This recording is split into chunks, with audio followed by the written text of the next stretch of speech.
Hello and welcome to Cargo Shots from the Stat Trade Times.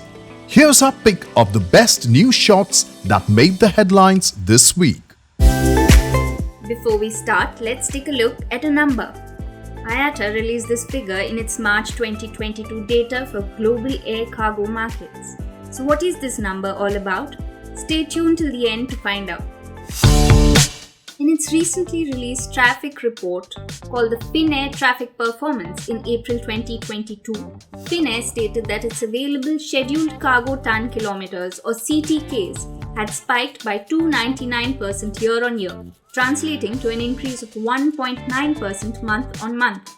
Revenue scheduled CTKs increased by 192.8% or 2.1% month-on-month due to the impact of the COVID-19 pandemic on scheduled flights, especially in North Atlantic and the Asian traffic in April 2021. Cargo-related available ton kilometers increased by 42.5% year-on-year, and revenue ton kilometers increased by 7.5%. These figures also include the cargo-only flights, which were mostly replaced by scheduled passenger flights carrying cargo in April. Strong demand for cargo capacity continued in April as the total cargo tons spiked by 25.8% year-on-year and by 2.4% month-on-month. Deutsche Post DHL Group reported a 20% increase in revenue to nearly $24 billion as global forwarding, freight, supply chain and express divisions benefited from solid development in global trade and stronger B2B businesses. The group also recorded an excellent opening quarter 2022 with operating profit or EBIT of $2.32 billion compared to $2 billion in quarter 1 of 2021. According to an official statement, global forwarding and freight achieved the highest quarterly revenue of all of the group's divisions for the first time, with revenue increasing 55% to $7.8 billion. Cargojet announced a 46% increase in revenue to $182 million compared to the first quarter of 2021, which was at $125 million.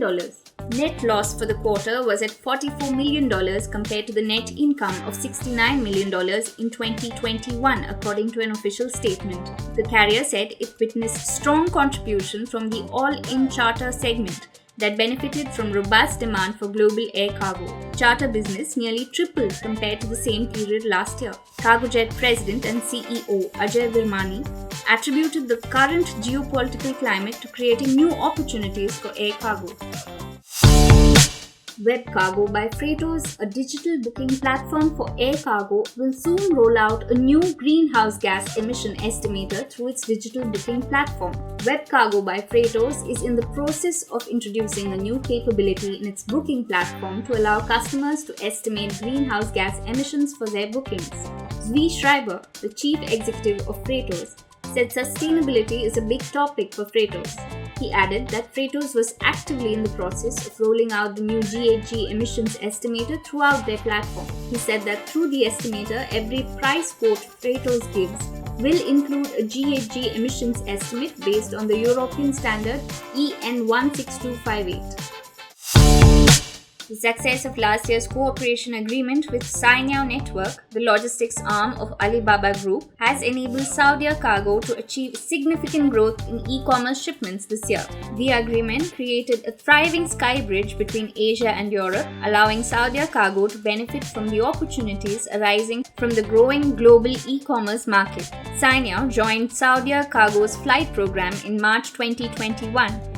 Linking Hong Kong SAR to Liege in Belgium via Saudia Cargo's Riyadh hub with 12 flights operated per week. The freighter flight enables Riyadh to become the model of an effective distribution hub in the Middle East, thanks to the strong partnerships that the company has forged with the local players. Qatar Airways Cargo has announced Chapter 3 of the We Care campaign centered around the theme Let's Stand Together. For this chapter, Qatar has organized donation drives for children with focus on education, sports and fun. The carrier is collecting study material, clothes and sports items as well as toys, board games and musical instruments. The collection of the donations is rolled out worldwide and will be open till May 10. Qatar Airways Cargo has also opened 6 donation collection points for its employees as well as a public collection point in Doha.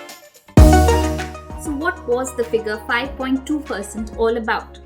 IATA's March 2022 data for global air cargo markets revealed a drop in demand. In its air cargo market analysis, the association stated that the actual March industry-wide cargo ton kilometers were 5.2% lower than last March. IATA cited the effects of Omicron in Asia, the Russia-Ukraine war, and a challenging operational backdrop as contributing factors that led to the decline. It further added that standard drivers of air cargo show a similarly negative evolution and point to further deterioration ahead. And that's a wrap for this week's episode. This is your host Manjula Nair signing off and wishing you a great weekend ahead. For the latest news on air freight, visit our website. Follow us on Twitter, LinkedIn, Facebook, Instagram, and subscribe to our weekly newsletter. Give our YouTube channel a visit and subscribe to access our past webinars and virtual conferences and access exclusive one-on-one interviews with global logistics leaders. Thank you for tuning in to Cargo Shots by the Strait Times. See you next week with a fresh roundup of cargo news makers.